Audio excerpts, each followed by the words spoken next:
सबका ध्यान इस हफ्ते क्रिटिकल मैक्रो इकोनॉमिक रिपोर्ट्स पर रहेगा, जैसे कि पहला एफओएमसी मीटिंग मिनट्स जो बुधवार 9 अक्टूबर को आने वाले हैं। उसके बाद यूएस सीपीआई इन्फ्लेशन डेटा जो गुरुवार 10 अक्टूबर को आने वाला है। साथ साथ फोकस आरबीआई एमपीसी आउटकम पर भी रहेगा जो बुधवार 9 अक्टूबर को आने वाला है। फिर गुरुवार को ही टीसीएस औपचारिक रूप से Q2 अर्निंग सीजन का आगाज करने जा रहा है। अपने दिन की शुरुआत समझदारी से करें। महत्वपूर्ण खबरें और दुनिया भर के स्टॉक मार्केट्स पर विश्लेषण के लिए इस वीडियो को अंत तक देखना न भूलें। Market trends, global cues positive. शुक्रवार के व्यापार में विदेशी संस्थागत निवेशकों ने 9,897 करोड़ रुपए के शेयर्स बेचे, जबकि घरेलू संस्थागत निवेशकों ने 8,905 करोड़ रुपए के शेयर्स खरीदे। सेंटिमेंट्स इंप्रूव होने की आशंका है, जहां पे बुल्स टेक ओवर कर सकते हैं। मार्केट ब्रेथ पॉजिटिव रहने का अंदाजा है। निफ्टी के टेक्निकल्स भी थोड़ी ओवरसोल्ड कंडीशन जताते हुए। ऑप्शंस डेटा अनुसार निफ्टी की नियर टर्म ट्रेडिंग रेंज 24,700 से 26,000 के बीच हो सकती है। इंडियन वोलेटिलिटी इंडेक्स जो कि फेयर इंडेक्स है वो 14.12 लेवल्स पर ऊपर बढ़ चुका है। निफ्टी का put call ratio 31 October expiry के लिए 1.10 पर। बैंक निफ्टी का पुट कॉल रेशियो 30 अक्टूबर एक्सपायरी के लिए 0.88 पर। आज के लिए निफ्टी का आउटलुक, बुल्स फिर से रिग्रुप होते नजर आ सकते हैं। अब आज की थीम पर ध्यान देते हैं। सेंटिमेंट्स पॉजिटिव होते नजर आ रहे हैं, जहां पे निफ्टी बुल्स पॉजिटिव पैटर्न ले सकते हैं पिछले शुक्रवार के वॉल स्ट्रीट के मजबूत क्लोजिंग से। उम्मीद ही है कि ये अच्छी खबर आज के पूरे ट्रेडिंग सेशन में देखने को मिले। डाउ जोन्स ने नया रिकॉर्ड हाई कायम किया पिछले शुक्रवार के व्यापार में सितंबर जॉब्स रिपोर्ट अच्छे आने की वजह से, जहां पे अब उम्मीद ये है कि यूएस इकोनॉमी रिसेशन में इतनी जल्दी नहीं गिरेगी, ऐसा अंदाजा है।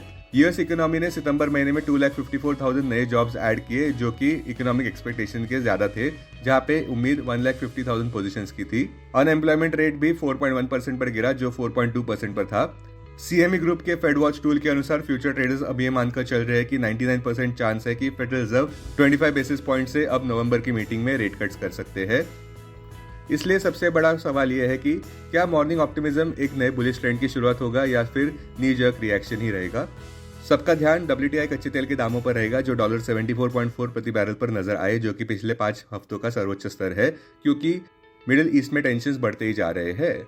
अब टेक्निकली अगर देखें तो निफ्टी का सबसे बड़ा इंट्राडे सपोर्ट 24,901 मार्क पर, इमीडिएट रेजिस्टेंस 25,601 मार्क पर। आज की ट्रेडिंग रेंज 24,950 से 25,600 के बीच हो सकती है, बायस, न्यूट्रल या positive. Bank Nifty closing price 51,462।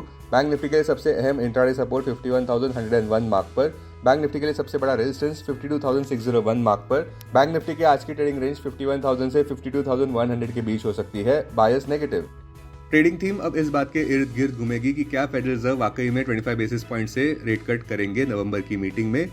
निवेशक अब ये मानकर चल रहे हैं कि एक जंबो रेट कट के बाद एक छोटा रेट कट तो बनता है। बॉटम लाइन, बेट्स अभी बढ़ते नजर आ रहे हैं कि आरबीआई द्वारा रेट कट्स देखने को मिल सकते हैं, जैसे कि फेडरल रिजर्व ने किए थे। इसलिए सबका ध्यान इस हफ्ते 9 अक्टूबर पर रहेगा, जहां पे आरबीआई एमपीसी आउटकम आएगा। अब डेरिवेटिव्स डेटा डैशबोर्ड पर ध्यान देते हैं। Nifty October futures last traded price 25,193, premium plus 178। Put call open interest ratio Nifty 31 October expiry के लिए 1.10 पर। बैंक निफ्टी 30 अक्टूबर एक्सपायरी के लिए 0.88 पर। Maximum call open interest Nifty के लिए 26,000 और उसके बाद 27,000 स्ट्राइक प्राइस पर। बैंक निफ्टी के लिए maximum call open interest 55,000 strike price पर।